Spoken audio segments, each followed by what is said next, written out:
The shift security left movement has absolutely failed. Oh, Yeah. oh. I Man, I don't know. Let me hear why. So look, man, look, I'm a data person and I have a pretty versatile background, software engineering leadership, GRC building programs, things of that nature, right? So security, engineering, some IT. And I'm a numbers guy. So look, I've looked into this. The research just really supports what I'm saying, right? So you look at like a platform like BugCrowd, they release like a vulnerability trends report, almost every year. Wasn't able to find one from the year of 24 for 24, but for 23, 25,000 new CVEs in 1 year, in the year 23. Wow.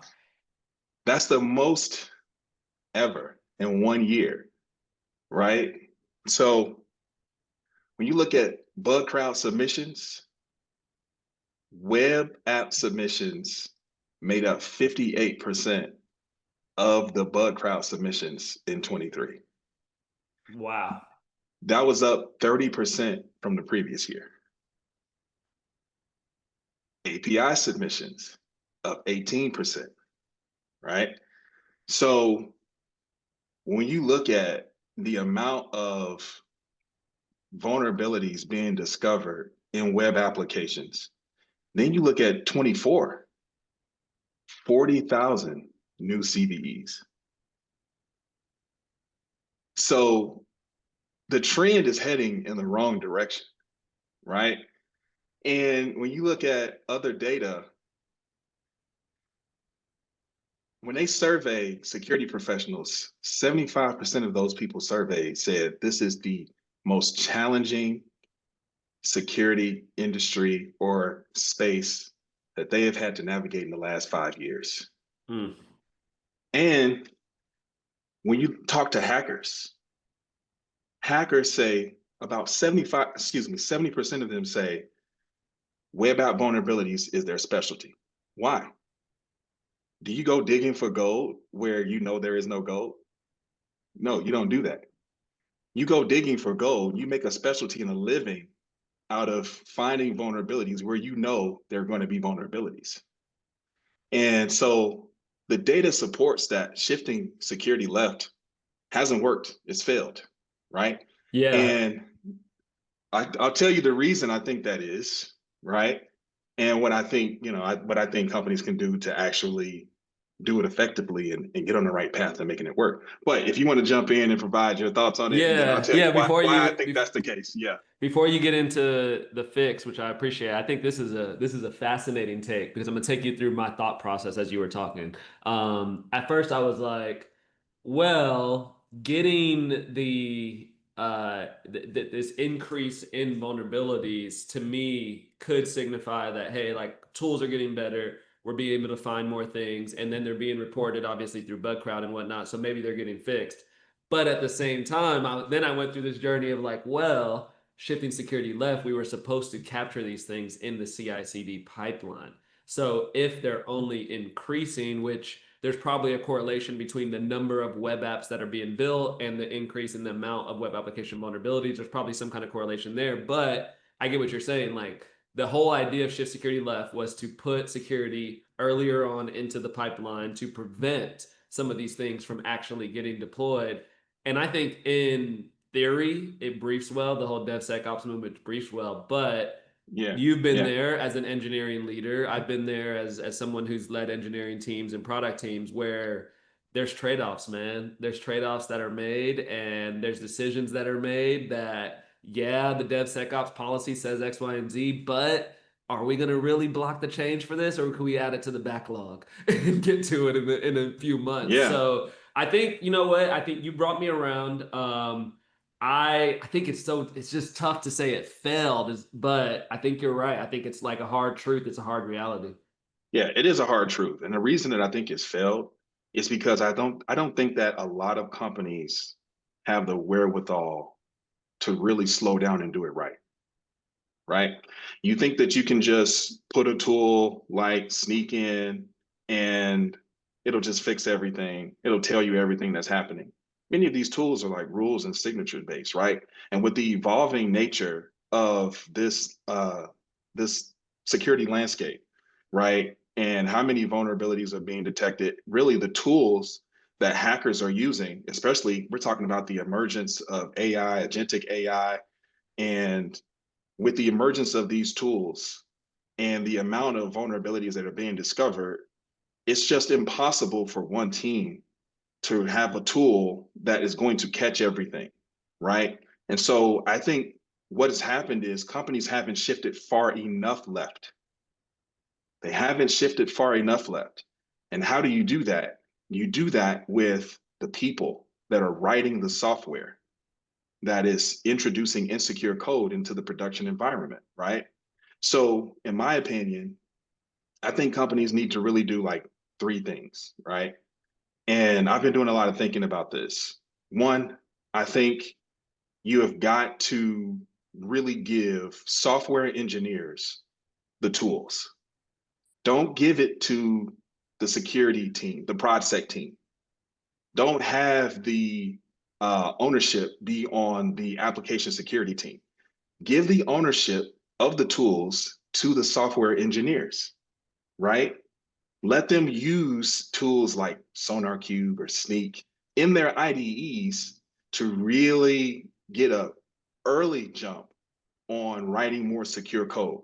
But what's happening when you're allowing them to do that, like if I'm a software engineering leader, I'm making, if I really want to shift security far enough left, I'm really making it a stance in my organization that every engineer will have some type of assistant, a tool in their IDEs to help them learn how to write more secure code, right?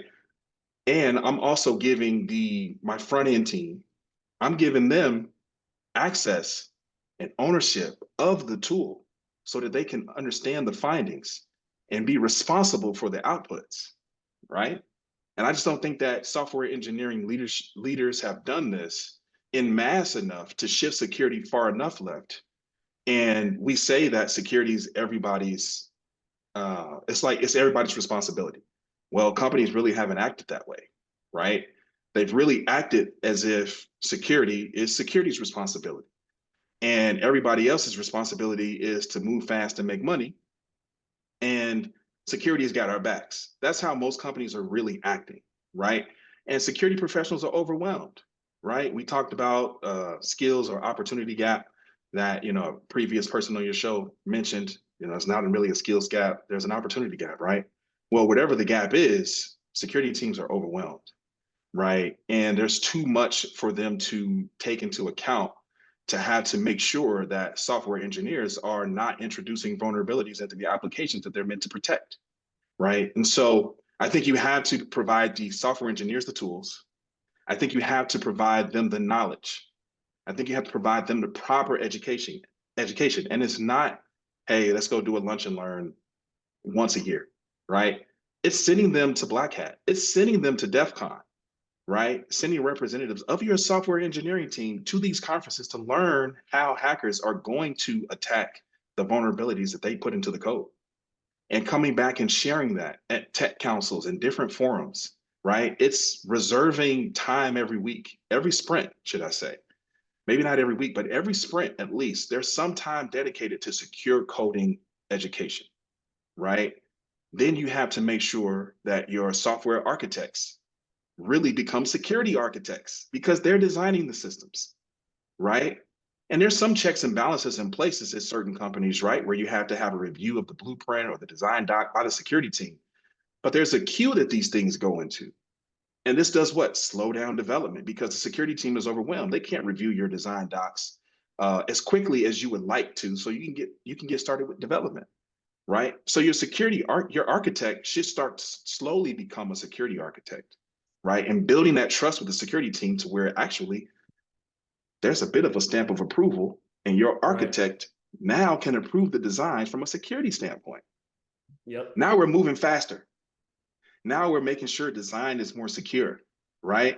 And if your engineers they have access to the tools, they can scan their own applications, right? Maybe that's a novel concept, but give them access to the tool so they can scan their applications. And the last piece is ownership. So there's tools, T, K, knowledge, O, ownership, TKO, right? So I thought about this. Ownership, right? Make the software engineering team accountable for writing secure applications and APIs. We haven't even talked about APIs, right? So you have to give them the tools, you have to give them the proper knowledge and support at the highest levels, and that ownership. Tie it to their promotions, incentivize them to write secure code.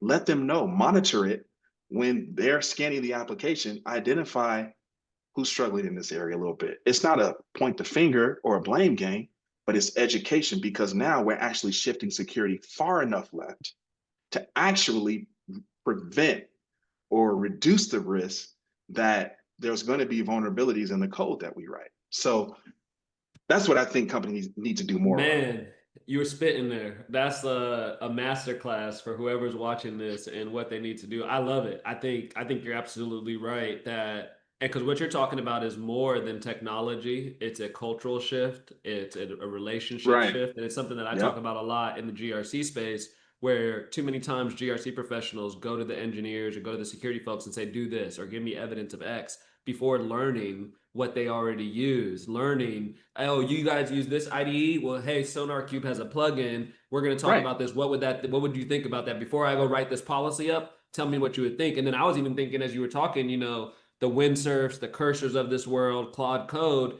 a lot of these tools you can create what they call cursor rules or Claude instructions, agent instructions. And I can see a world. I was watching an episode of my buddy's show, Box Turtle Bites, last night, where they do some engineering. This is a couple of my software engineers friends that do some stuff, and they were talking about how using those cursor rules to kind of set some guardrails with these AI IDEs. I was thinking like, oh wow, what James is talking about here, you could do that with security. Where hey, if everybody's using cursor as our software as our IDE here at the enterprise, we could have a set of rules that cursor knows you can't Yeah. ship without passing these security requirements. And then now, I think the ownership part is so key, because if I start carrying, I actually was on a project recently where we're implementing security scorecards for developers based off of the code that they're writing, and giving people Yeah. scores, and they're gamifying it a little bit, which is cool because you can really, so much telemetry around the data there with some of these tools that you can do some really cool stuff. So I love it. Yeah, we need to, I think, I think you're right. Shifting security left has been a good buzzword. It's been a good Right. marketing thing, but in reality, we haven't shifted it far enough left to get to that TKO that you just described. That really allows folks to, like, in everything we talk about in this world. The whole purpose of DevSecOps, I think people have forgot this, was to move faster. It was supposed to help us go faster and Yes. more secure, but we kind of Yes. like lost that. And this, to me, having the conversations earlier, empowering the folks with the tools actually, versus, I think and I say it in my book about auditors, where instead of managing your auditors, empower your auditors. And I think you're talking about the same thing, where instead of managing your engineers, empower them with the skills and ability to do security. And then you'll be Yep. surprised at the outcome, because they want to ship secure code too. They don't want to be the They one do. responsible for CVE. That's not what they want. Absolutely. Yeah. Engineers, software engineers are exceptionally talented and gifted people. And they do take security seriously, but they have to have the support to do that, right? They have to have the support, and you can't just have an over reliance on tools. Because, like I said, like a lot of these tools, they don't necessarily have the context that the human who wrote the code will have to even find every vulnerability in your code, right? There's just some logic that they're just not, the tools are just not going to be able to really scan through and fully understand how there's an insecurity in the way that what you wrote is operating, right? And so you really need to have a human with that context, with that understanding, working in concert with the tools, having knowledge of how to use the tools, and then it'll allow them to actually move faster. Right? Why? Because then they can just fix the problem immediately, and they don't have to wait for an AppSec engineer to kick a ticket over the fence, and wait. The average time, I saw a report where the average time where like security vulnerabilities in the application are sitting in people's backlog on average 75 days. We're talking about either critical or high vulnerabilities, right? So it's taking time. And so yeah, CVEs come out, they're being exploited almost immediately. So there's not enough time to really add the type of security to the application of the API to really make sure that you're shifting security far enough left. And you talk about going back and forth with the application security team. Hey, I don't understand this. The risk isn't very clear. I can't recreate this. Hey, I need to log into this tool, whatever tool you used. I don't have credits to it. So now I've got to do that. So now you're wasting more time, and now I have to go back and fix this. And the time that the engineer is actually spending triaging that is time that they could actually be developing had they fixed that issue months ago, right? When they were actually writing the application. So yeah, I think that if companies do this right, they'll actually move faster. But instead of moving fast and breaking things, I prefer slow down to go fast, right? I like Because when that. you move fast and break things, you're actually breaking customer trust, and you're actually shooting yourself in the foot from what you're trying to do, which is gain market share by moving fast and breaking things. But depending on the stage of the company you're in, yeah, like you want to try to get to market quickly. Especially right now, there's like this AI arms race to really get to market as quickly as possible. So companies are going to break things, and you know who's ready for companies to break things? Hackers, right? They know people are moving fast. In fact, they actually know that the more tools that engineers are using to write code that are AI powered, some engineers are actually losing more context on the specific details of the Mm-hmm. code that's being produced and put into the production environment, right? Mm-hmm. So there's some common vulnerabilities that are out in the wild now that hackers are just waiting to exploit because they know that the rise of vibe coding, even among software engineers, is happening, right? Even among software engineers, right? And so people are more than likely potentially going to take shortcuts, right? And so if they don't have that education and that training to catch these things early enough, I think we have a massive problem on our hand. We've already seen a record number of CVEs introduced. It's going to continue to grow if we don't get a handle on this and start shifting security even further left.